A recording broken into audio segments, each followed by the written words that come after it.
I'm Nick. In this video I'm going to record a boat building journey that began firstly as a dream and then an idea which I hope will soon become a reality. This daydream just won't go away. I'm hoping there'll be as few bumps as possible on this journey and eventually the dream will become reality. This is going to be a seagoing boat, certainly, and also one which is able to explore the continental waterways of Europe. A long-term liveaboard for a couple and occasional guests. The area to be explored is large, with something like 7,000 miles of navigable waterways. Plenty to keep one engaged with history, cultures and languages. Anyway, the hour spent daydreaming along with my day job of boat design has helped. I've spent many years building and designing boats. Each previous design had its own aims and constraints, and every resulting boat's character was as individual as the customers I worked with. Boats are personal choices set within competing priorities and constraints, and this one will be no different. To be successful, my boat designs needed to meet the aims of the owners, at least reasonably well. My designs also needed to be roomy enough for a couple to live aboard, with occasional visitors. In essence, a movable home with a reasonable amount of space for creature comforts. For this, my dream boat, it won't be any different. Fitting out costs will be similar whichever hull material is chosen. Generally, the fittings and equipment are transferable whichever one is used. Unusually for me, I decided to model the plywood interior and furniture as well, within the shell. I used computer software again to create the interior furniture. Firstly, the plywood parts will be pre-cut using a CNC router and then assembled into the boat. Secondly, the boat is to be short enough to fit within a shipping flat rack of 40 feet. Otherwise, the shipping costs back to the UK rises massively.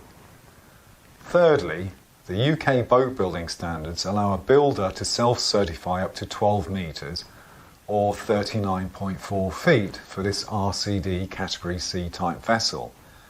Anything longer requires detail and expensive analysis by a notified body. Finally, if the boat is used as a long-term liveaboard, it should meet the minimum volume requirements of a qualifying ship if it is to benefit from the UK tax breaks. Where in the world the boat gets built will have a huge influence on the final costs. Boat building consumes thousands of hours of labour and is at the top of any list of costs. Many years ago I built boats in Sri Lanka. That journey was successful, but with many unforeseen glitches. Today things have improved. Communications are excellent, with the ability to view and communicate in real time. With time on my hands, I researched boat building yards around the world. Sri Lanka was out, but its near neighbour beckoned. Kochin in Kerala, India. Yes to the certified steel and CNC plasma profiling. Also available both the marine plywood and the CNC routers to cut it. Yes to an international shipping port. And finally, finding an experienced steel boat building yard in Dhariya Marine Services. Dhariya is an established boatyard on the banks of the Edakochi River, run by 3 partners with many years in the boat building industry. Libin, who manages the production team, Binu, who is the engineering specialist, and Jibin, documentation, customer relations and project managing. The new techniques of today's computer-aided boat building will hopefully be an enjoyable and interesting experience. Today's method is to design the boat on computer, being careful to create a developable skin envelope. Once happy with the computer model, a second program unwraps the curved skin into the flat panels and saves the shapes to file. Loaded into a third computer program, from now on working in 2D design rather than 3D.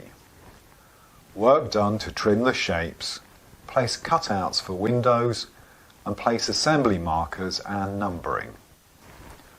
Finally, to reduce wastage of steel plate, the plates are nested close together within the standard steel plate sizes available. These files are handed over to the CNC plasma cutting company. The original computer model was used once again to help with the interior construction and accommodation in order to create the plywood interior. This is to be cut by a CNC router, large enough to cut 8 feet by 4 feet marine plywood. The expectation is the panels will fit together as easily as the production line kitchen unit. That is my hope anyway. The next few months will be taken up with building this boat.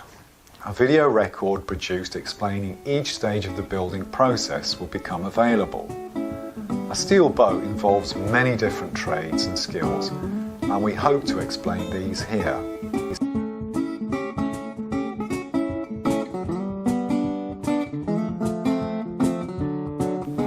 Areas to be included: the plasma cutting, steel kit assembly, welding up the shell, grit blasting and a high quality marine paint job, stainless steel work, first fit engineering, routing a plywood interior kit using a CNC router, installing the woodworking kit, and finally second fit engineering and detailing.